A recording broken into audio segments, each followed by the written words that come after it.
E aí, pessoal, como vocês estão? Beleza? Então, hoje eu vou dar uma continuidade à aula passada sobre evolução e vou trazer para vocês as principais ideias e principais conceitos sobre a teoria de Darwin em relação à evolução. Antes de tudo, apesar de nossa aula ser baseada em Darwin, vocês devem estar atentos que existe um outro autor, né, que é bastante importante na história da seleção natural, né? Que esse cara é o Wallace, Alfred Russel Wallace, né? Então, eu vou falar um pouco dele também em alguma parte dessa aula, que ele também foi importante para a história da evolução. Então, vamos falar de Darwin. Darwin nasceu em 1809, morreu em 1882. Teve uma vida completamente diferente em relação à sua situação financeira, comparado ao Lamarck. A família de Darwin era bem prestigiada na época, né? E desde muito pequeno ele tinha interesse em ser naturalista. E com isso, seu pai bancava todas as suas ideias biológicas, né? Desde cedo. Inclusive, aos 15 anos, Darwin tinha uma das maiores coleções de besouros da Europa, né? Colocando inveja até mesmo em algumas coleções de algumas universidades da Europa, né? E quando ele se formou em Cambridge, ele foi convidado a viajar pelo mundo, em especial a América do Sul, por conta da sua biodiversidade.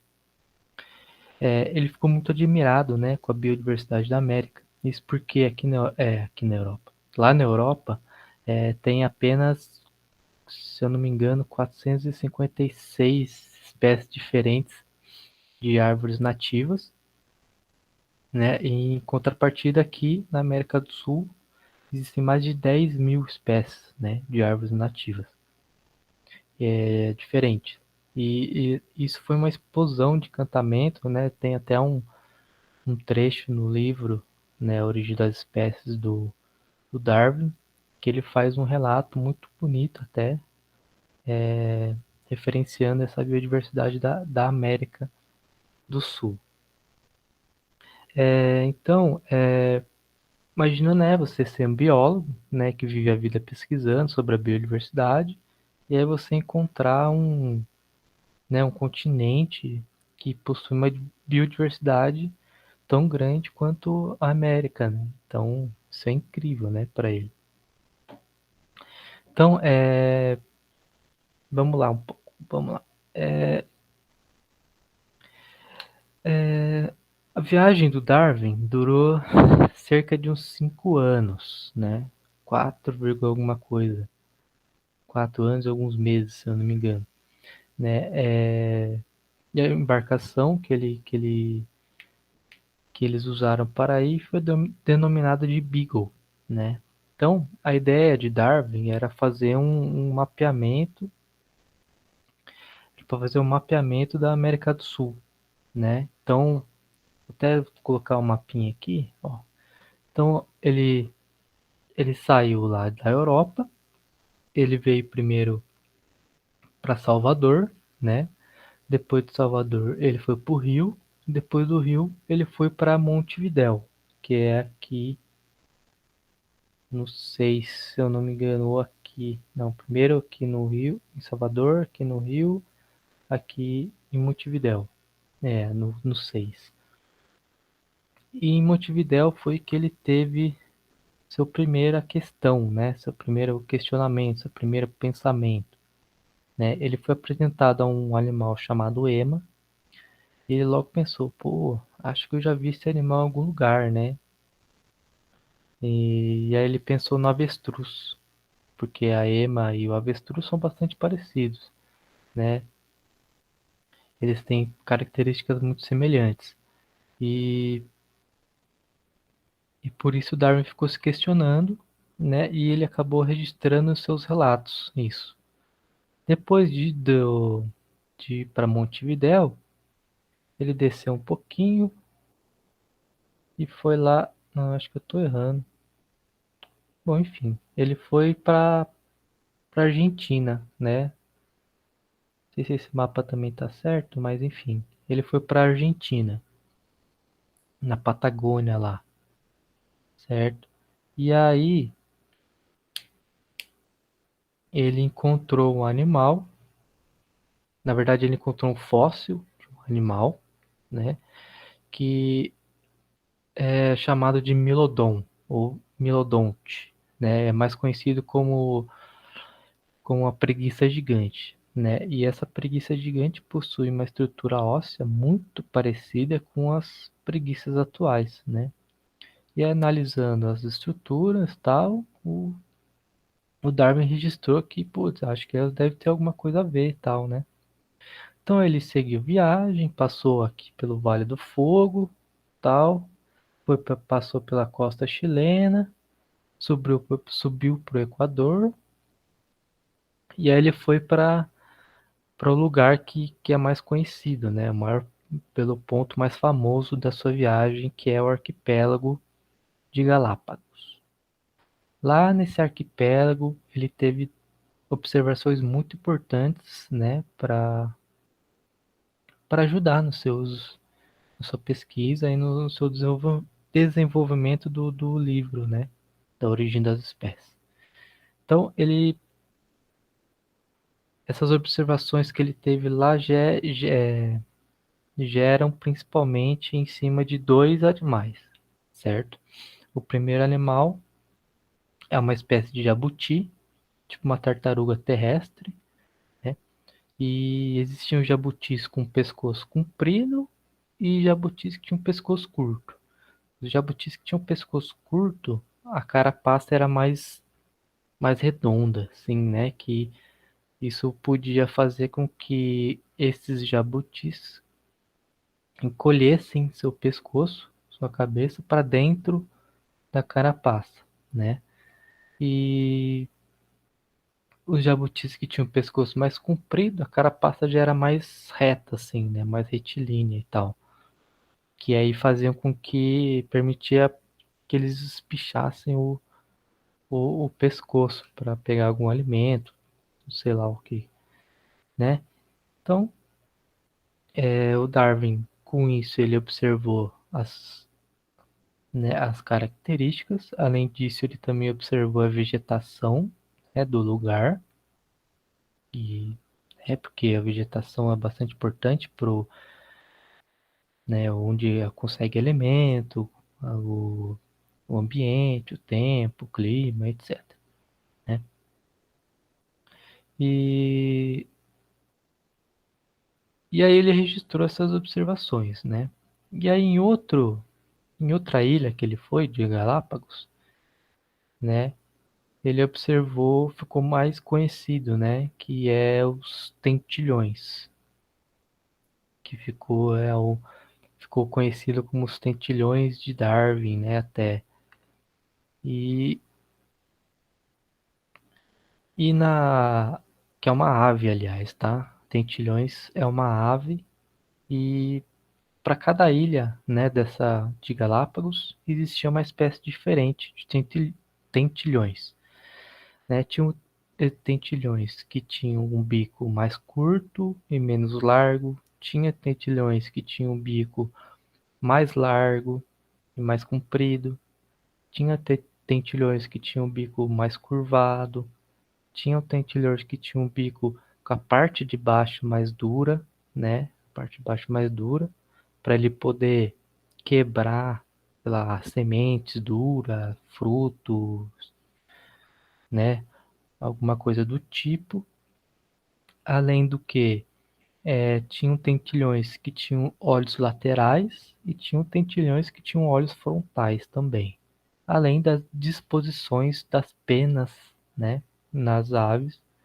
E tudo isso Darwin começou a notar e verificar e observar, né?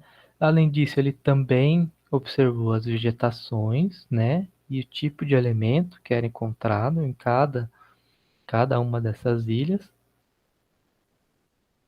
E aí ele anotou tudo, como sempre, né? Você não pode simplesmente olhar, observar e ir embora. Você tem que Só se você tiver uma memória muito, muito, muito boa, né? E aí você registra, tal, identifica as coisas, deixa registrado e beleza. O Darwin registrou tudo isso, aí ele seguiu viagem. Aí ele deu a volta ao mundo, pá, não sei o que, chegou aqui na região da Austrália, né? Aí ele da Austrália foi para Madagascar, de Madagascar foi para a região da África do Sul, aí parou numa ilha aqui no Oceano Pacífico, Oceano Atlântico, desculpa. E aí ele foi para Salvador e depois ele retornou de viagem, né? E aí tudo que ele passou nessa expedição dele, ele foi anotando tal e observando as coisas, deixou registrado, que é importante, para chegar lá na Europa, na cidade dele, no lugar onde ele fazia as pesquisas e, e juntar tudo para poder, né, fazer um compilado das suas ideias, sua pesquisa e fazer experimentos, etc, né, para deixar a sua obra, a sua pesquisa completa, né? Mas aí beleza. Aí tá, a gente bota na cabeça, pô, aí ele viajou o mundo, tal, pegou as informações, chegou na casa dele e aí, beleza. Escreveu o livro Origem das Espécies e desvendou para toda a história, para todo mundo, a origem da evolução né, dos animais e dos seres humanos. Mas não é bem assim que acontece, né? A gente sabe muito bem que não é bem assim, porque naquela época a ciência ainda era muito defasada, né? Muito lenta, não tinha muita tecnologia como tem hoje em dia, tal. Então o que que acontece? Darwin ele teve que fazer uma revisão bibliográfica muito, muito intensa. O que que seria uma revisão bibliográfica? É pegar tudo o que já foi escrito sobre tal espécie, ou tal continente, ou sabe, tudo que foi escrito sobre qualquer lugar, todos os lugares que ele passou, né? E sobre o tema que ele está propondo, que é a evolução, seleção natural, e, e foi fazendo revisão, revisão, revisão. Isso durou 20 anos. Vejam lá, 20 anos. Você fazer uma revisão bibliográfica dura, né, complexa, para você poder, né, juntar as evidências suficientes para publicar uma pesquisa, né? É, nessa revisão bibliográfica do Charles Darwin, ele encontrou um cara chamado Malthus, né? Malthus ele é estudado bastante na geografia, né? Quando a gente estuda crescimento de população, é Malthus que é referenciado. Ele também cita Malthus em uma época de crescimento demográfico da Europa, né? Então Malthus foi o cara que analisou um determinado momento da Europa. Ele percebeu que o crescimento da população não, o crescimento da produção de alimento da Europa seguiria uma função de primeiro grau, ou seja, seguia uma progressão aritmética, né? Tipo assim, ó, função de primeiro grau. Acho que vocês já viram isso em matemática. Enquanto o crescimento da população na Europa seguia um crescimento exponencial, né? Que é uma em relação ao tempo, né? Que vai fazer uma curva. Em vez de ser uma reta, né? Progressão aritmética é uma curva, né? A gente chama de PG, progressão, não lembro o nome como que era, mas é PG. Mas isso é um crescimento exponencial, né? Ao contrário de um crescimento aritmético. Daí, então, o Malthus conseguiu evidenciar que se nós não tivéssemos um artifício para aumentar a produtividade de alimento na mesma proporção que a população cresce, a gente teria uma falta de alimento, né? Iria ter muito mais gente em função do tempo de crescimento do que alimento disponível, certo? Então isso ficou na cabeça do Darwin, né? E ele pensou, putz, vai ter uma luta por sobrevivência, vai ter muito mais gente do que alimento, né? Então, quem vai sobreviver? Vão ser as pessoas que vão ter mais aptidões para lidar com as situações. Na época, aptidões significa dinheiro, assim como hoje, né? Então, ter recursos financeiros pode salvar a pessoa da fome, né? Para ela comprar sua comida, etc. Enfim. Então, Darwin juntou essas informações, né? Como eu falei, por cerca de 20 anos, né? Depois que ele regressou da viagem aí do Beagle. E aí chega o momento da publicação dele. Só que essa publicação não foi por vontade própria do Darwin, né? Ele não queria publicar, ele queria juntar mais e mais evidências para concretizar, né, essa publicação.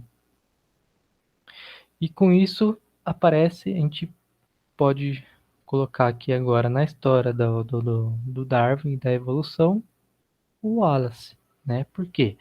Porque o Wallace, ele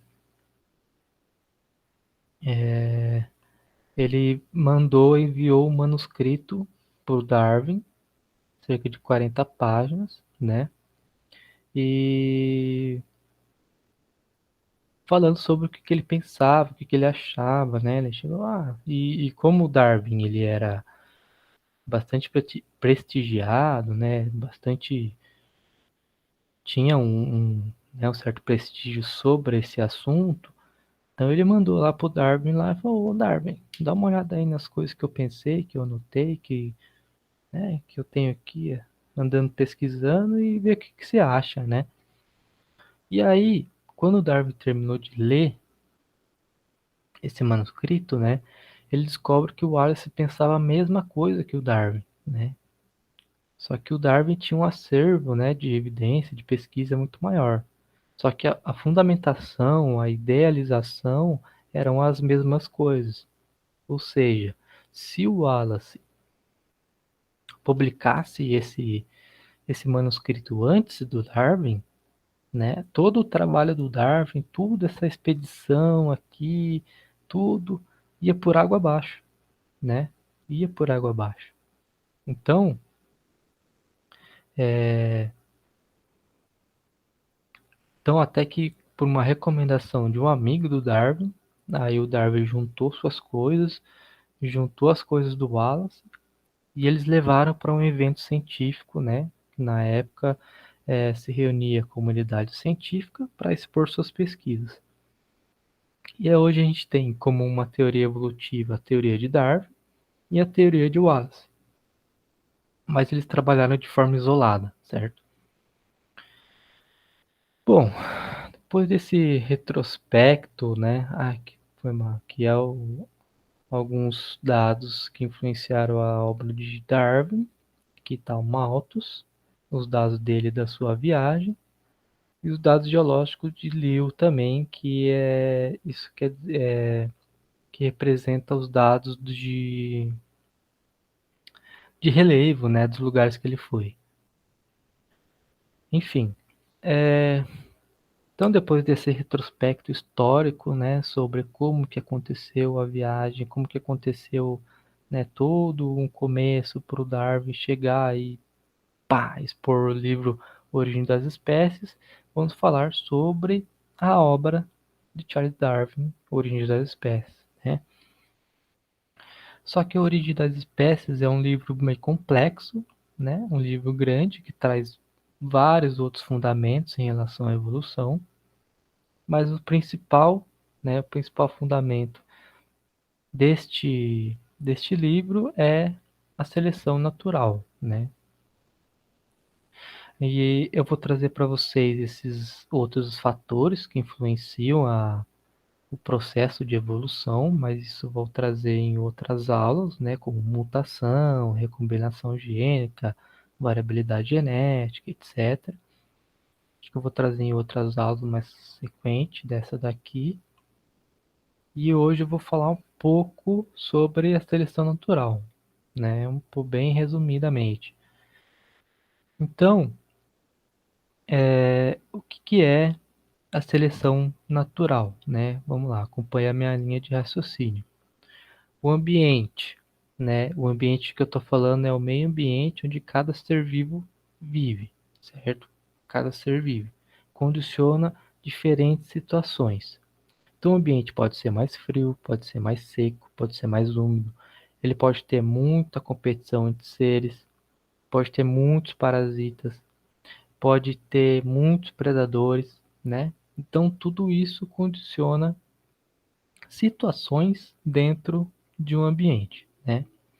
Aí, os indivíduos mais aptos a essas situações sobrevivem e os menos aptos morrem, né? A gente pode pensar até num vírus, né? Ou seja, um vírus que afeta uma parte, né, de uma população, ele vai selecionar os indivíduos. Os indivíduos mais aptos, que possuem um sistema imunológico mais forte a esse vírus, sobrevivem. Os, os menos aptos, que possuem um sistema bem fraco para esse tipo de vírus, né, eles tendem a morrer. Então, a gente tem que os mais aptos, isso não quer dizer, vejam lá, não quer dizer que sejam os mais fortes, né, sendo selecionados, porque às vezes a condição ambiental não quer força, e sim ela quer outro tipo de aptidão, ou seja, nesse caso do vírus, você tem que ter um sistema imunológico muito forte, né, para você ser considerado apto. Então, e os menos aptos morrem, consequentemente. Então, os sobreviventes reproduzem, isso é óbvio, né? Se você não sobreviver, você não tem como reproduzir. E quando você reproduz, eles geram descendentes também aptos, também são mais resistentes, certo? Ao tipo de situação. E aí a gente vai ter a reprodução diferencial, né? Então, os menos aptos morrem, ou aquela população que é menos apta deixa menos descendentes, e a parcela da população que é mais apta deixa mais descendentes, né? E então é isso. Eu trouxe aqui um exemplo para vocês, eu vou tentar explicar isso. Acho que é mais didático com um exemplo, né? Então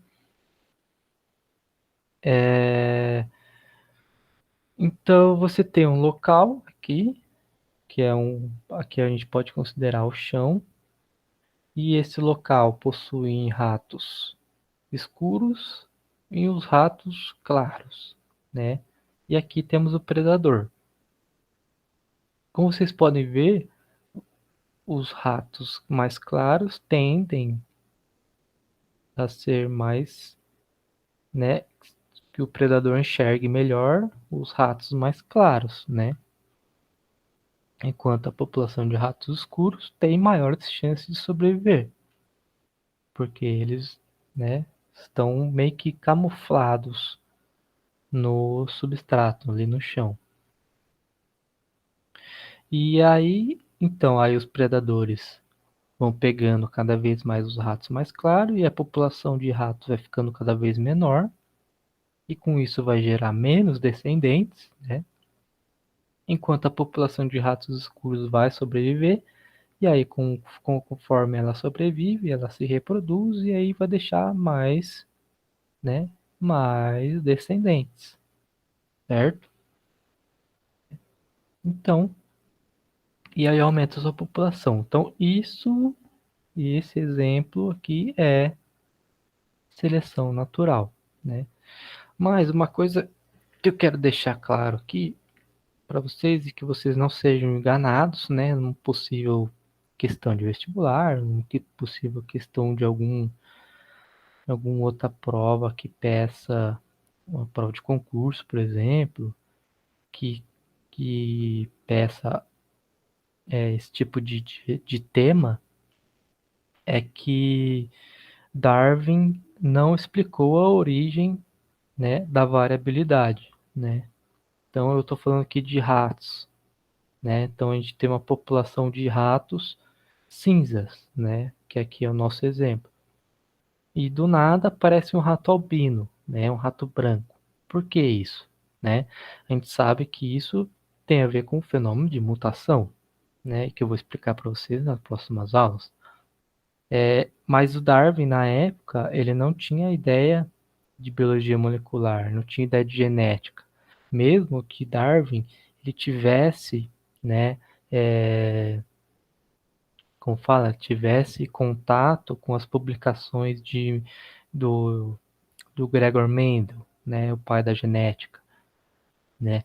O Darwin ele não acreditava na ideia de herdabilidade. Então, né, proposta, né, por Mendel, o Mendel ele já falava sobre azoazinho, já falava sobre reprodução, já falava sobre recombinação de gametas, né? Mas o Darwin ele não acreditava nisso.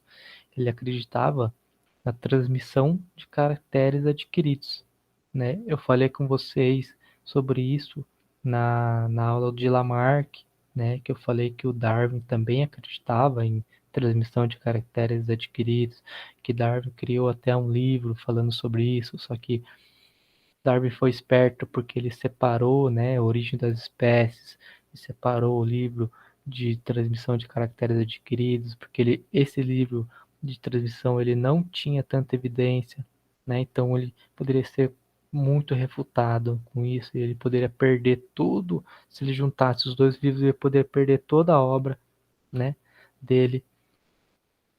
Então ele foi esperto, ele separou um ou outro, e aí ele ficou conhecido mundialmente e até hoje pelo livro Origem das Espécies, né?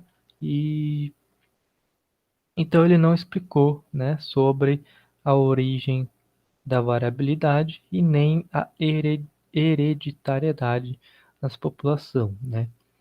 Na verdade ele até explicou, né? Ele criou um livro para isso, mas esse livro não foi aceito e ninguém conhece esse livro, né? Então é isso, né? Então a gente fica só com a principal obra de Darwin, que é A Origem das Espécies. Claro que Darwin já publicou vários outros livros, ele publicou até livros de poesia na época daquele dos 20 anos lá, para ele publicar A Origem das Espécies. Ele fez várias coisas, mas a principal obra de Darwin, com certeza, é o livro A Origem das Espécies. Eu até recomendo, se alguém puder algum dia pegar para ler e ler, né? É uma leitura difícil, bastante detalhada, né? Com os aspectos lá de todos os animaizinhos que ele observou, toda a vegetação, mas é muito legal, é muito legal. Eu gostei bastante quando eu li, né? Até porque se você você for um biólogo, você precisa ler esse livro, né? Se você tem pretensões de ser um biólogo algum dia, você precisa ler esse livro, porque, querendo ou não, é um dos livros mais importantes da biologia. Então eu recomendo, se alguém quiser ler, eu recomendo ler esse livro, mas né, não precisa ler assim, como se fosse um jornal, né? Você lê rapidão assim, não. Leia com calma, né? Até porque a leitura é complexa, leia com calma que você vai gostar, né? Então, beleza, pessoal, é isso, tá? Espero que tenha ficado claro sobre seleção natural, sobre Darwin. Não esqueçam de Wallace também, que foi bastante importante, porque sem o Wallace, o Darwin não teria publicado, né, o seu livro. Talvez ele teria até perdido sua obra se o Wallace tivesse publicado antes, né? Enfim, Então, espero que vocês tenham gostado. E de novo,